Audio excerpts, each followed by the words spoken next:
Bienvenue sur Top Invest, la chaîne de top d'investissement. Ici, on parle essentiellement d'entreprises de qualité. Avons-nous une opportunité d'investissement sur Infosys? C'est la question à laquelle on va essayer de répondre en se basant sur les états financiers de la compagnie. Je rappelle que ceci représente uniquement mon point de vue et non un conseil d'investissement. Et comme d'habitude, je me réserve le droit de me tromper. D'accord? Donc, ici, on va directement sur une compagnie. C'est une demande spéciale d'un de nos abonnés ici, Top Premium. Donc, ici, je vais aller directement regarder le revenu, la croissance du revenu, le free cash flow, le nombre d'actions, le PE moyen, la dette nette et la qualité du dividende. Ok, ce sont les informations qu'on va rechercher ici aujourd'hui pour essayer d'estimer à peu près la valeur de cette compagnie ici. Ok, donc on voit ici la croissance des revenus, la tendance croissance des revenus magnifique, on aime ça. En termes de marge brute ici, donc qu'est-ce qu'on constate? Donc les marges brutes ici, est-ce que nous avons des marges brutes qui sont stables? Donc c'est bien d'avoir une croissance des revenus, mais la croissance des revenus est accompagnée de marges brutes qui sont de moins en moins élevées. Vous voyez ici qu'on va dans 30%. Attention, il faut questionner la raison pour laquelle les marges brutes sont de moins en moins élevées. Ça peut être dû au fait que l'entreprise ici a privilégié la croissance en termes de volume tout en sacrifiant les marges en date d'aujourd'hui. D'accord? Ça pourrait également être temporaire, mais bon, ça dure un peu depuis 2020, 2001 ici, donc on a à peu près, ça fait 21 ans. Mais ce n'est pas tout.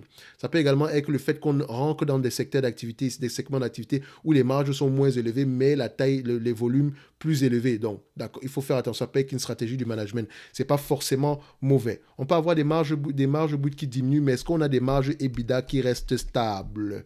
Ok, donc en termes de marge également, on a des marges EBITDA qui sont de moins en moins élevées. Ok, en termes de marge, on peut voir ici que les marges d'EBITDA sont de moins en moins élevées. Vu que les marges brutes sont de moins en moins élevées en termes de pourcentage, est-ce que les marges EBITDA sont de plus en plus élevées en termes de volume? Parce qu'on peut avoir croissance des revenus, même si les marges diminuent, mais les marges, les EBITDA ici augmentent de plus en plus. Est-ce que c'est le cas? C'est réellement le cas ici. D'accord? Donc faites attention. Si on se fie juste aux marges ici, on va se dire, je n'aime pas ça. Mais en termes de volume, les volumes augmentent. Donc, on a privilégié ici les volumes. Donc, déjà, il faut s'intéresser au business, même qu'est-ce qu'ils font. C'est tout ce qui concerne ici l'externalisation ici de certains éléments ici. Voilà, je pense que c'est Infosys, si je me souviens bien ici. C'est une belle entreprise, hein, attention, c'est une belle entreprise. Ne vous méprenez pas de la tendance des marges ici, d'accord? C'est une très belle entreprise. Donc, société indienne, prestataire de services informatiques qui a été créée, OK, Infosys Limited, spécialisée dans le conseil, la technologie, l'externalisation et les services de nouvelle génération. Bon, c'est pas faire des gros mots ici. Qu'est-ce que ça veut dire littéralement? Il faut lire les rapports financiers pour voir qu'est-ce qu'ils font généralement. D'accord? Mais ça reste une belle entreprise. Mais c'est un peu comme un service à la Atos. Il ne faut pas qu'on dise Atos ici et que ça vous commence à vous faire peur. Le segment Atos ici qui ne se comporte pas bien, et eux, ils le font très très bien. D'accord? Donc il faut faire attention. En termes de... Ils n'ont pas les mêmes clients d'ailleurs, faites attention, ils n'ont pas les mêmes clients, mais à peu près, c'est à peu près ce genre de business-là, c'est pas du consulting, mais c'est de l'externalisation. Par exemple, ça peut être des centres d'appel, ça peut être ici de l'assistance Internet ici, donc voilà, c'est un peu ce genre de choses-là, ok? C'est pas centre d'appel un peu comme Téléperformance, non, pas du tout, c'est un peu, voilà, donc il faut faire attention. Euh, Maintenant, en termes de net income ici, est-ce que les net income et les free cash flow vont dans le même sens? Ok, je vais les prendre ici et les free cash flow. Est-ce qu'on va dans le même sens? Je prends ça, je mets ici. On voit ici que net income, free cash flow, les free cash flow sont largement moins élevés, mais il peut avoir une bonne raison derrière. Donc on peut prendre ici que les net income, on va prendre la marge de net income. C'est de toutes les façons, vous voyez la tendance, elle est croissante. Mais maintenant, est-ce qu'en termes de marge, est-ce qu'on a une stabilité ou une décroissance? Vous voyez également, on a une décroissance. Donc ce qui veut dire que moi ici, pour évaluer cette compagnie, si je vais faire très attention. Si je prends les marges ici, je ne sais pas l'année prochaine, on aura des marges de combien? C'est ce que je n'aime pas. D'accord? Donc, je ne fais pas confiance. Enfin, quand je dis je ne fais pas confiance, je sais personnellement qu'il faut faire attention par rapport à l'estimation des marges ici. OK? Les marges futures pourraient être de moins en moins élevées, tout simplement parce que la politique du management est peut-être ici de favoriser les volumes, d'accord? Plutôt que le maintien des marges. OK? Faites attention. Donc, ça peut être que c'est une stratégie de croissance comme une autre. OK? Donc, ici, ce que je vais faire pour l'évaluation de la compagnie, je vais prendre les net income estimés selon les analyses en N plus 1 uniquement, 2,998 et je vais aller regarder en N plus 3, d'accord? Donc en N plus 3, on s'attend à voir combien? On s'attend à voir 3,850. OK? Donc en date d'aujourd'hui, nous sommes à combien en termes de net income?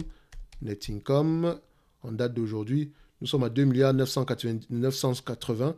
Donc ici, voilà, je mets ça là et je mets ça ici. 2 milliards 980. Ok, on a à peu près ça ici, 2 milliards 980. Je prends le 2 milliards 980. 2 980 en termes de volume directement. Et vous expliquer pourquoi. 2 980. Ok, voilà. Maintenant, nombre d'actions, ici, on prend ça, on met ça là, et boum. Nous avons à peu près 420 millions d'actions, elle rachète ses actions. Excusez-moi, 4 milliards 200 millions, elle rachète ses actions. Ok, 4,2 en billion. Le PER moyen ici, alors on va vérifier, le marché paye généralement des PER de combien?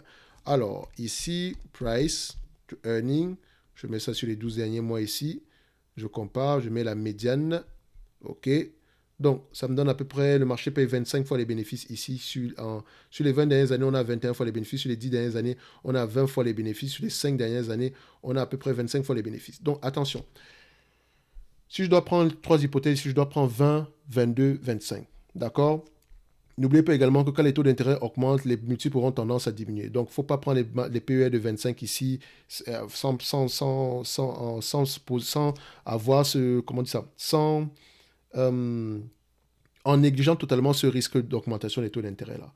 Donc, moi, en prenant 25 fois les bénéfices, je suis trop optimiste. D'accord? Je prends déjà la partie optimiste. Ça reste une compagnie de croissance ici. D'accord? Même si vous pensez que les marges sont de moins en moins élevées, c'est une stratégie un peu comme la compagnie qu'on appelle, comment on appelle encore cette entreprise-là? Qu'on appelle SES Imagotag ici. Donc, elle sacrifie ses marges brutes ici pour générer de la croissance, mais elle n'a pas de marge nette ici, par contre. D'accord? Pour cette compagnie-ci, une fois que j'ai les PER de 25, et je rappelle que le PER reste un rendement 4%, posez-vous la question, est-ce que je suis prêt à investir dans cette compagnie-ci pour un rendement de 4%? C'est la question qu'on devrait se poser.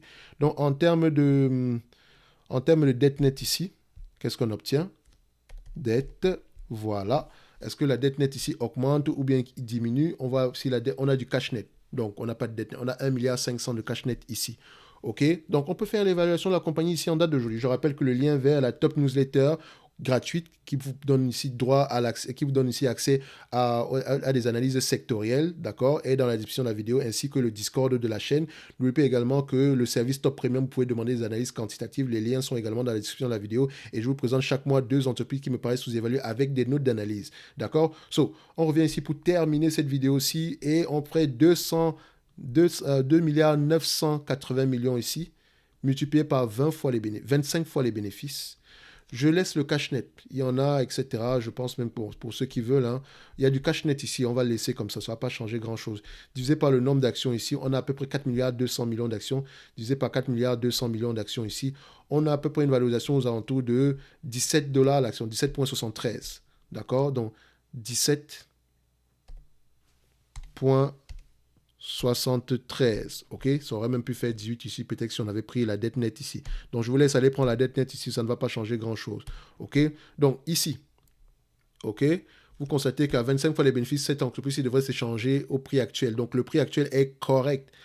Maintenant, si on guessime un tout petit peu, je dis bien on guessime, on prend ici en année N plus 3 les bénéfices nets attendus. Et je vous rappelle ici que quand vous faites ici de la guesstimation, il faut faire attention. Il y a quand même beaucoup d'analystes qui suivent le dossier. Il y en a 39. OK, notamment, je suis sûr qu'il y a beaucoup d'analystes indiens ici parce que c'est une entreprise ici qui est très suivie en Inde. Donc, quand on prend ici les free cash flow, les net income plutôt, en année N plus 3, on s'attend à 3 milliards 850. 3 milliards 850. Et regardez, on est en décroissance. Donc, ça dit qu'on est de moins en moins optimiste.